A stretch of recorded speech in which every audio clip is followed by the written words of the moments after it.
Odamlardan rosa ko'p muammo bo'lyapti, YouTube ishlamay qolyapti deyishyapti. Mana ko'ramiz, bunga ikkita sabab bor. Birinchi sabab YouTube'ga kirgan paytingizda mana shu holatni ko'ryapmiz, bu yoqda QR kod va YouTube ishlamayapti deyishyapti. Bu yerda birinchi eng oson yo'li, pastga tushamiz.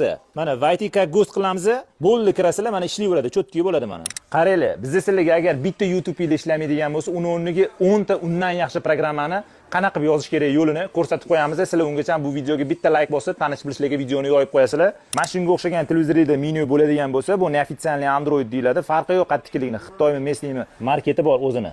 App Store degan.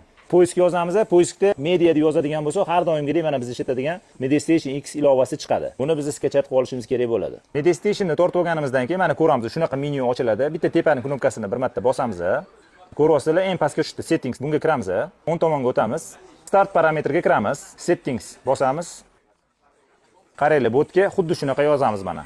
Birga bir qilib yozib olganimizdan keyin pastga tushib, tichga qo'yib olamiz. Yes qilamiz. Bitta YouTube ishlamay qolgan joyda mana ko'ryapsizlar, biz sizlarga 20 tadan oshiq programmani qanaqa uстановка qilish kerakligini o'rgatib qo'ydik. Mana ko'ryapsizlar, YouTube bundan tashqari ko'ryapsizlar, mana shu yerga kirasizlar, xohlaganinglarni ko'rishingiz mumkin.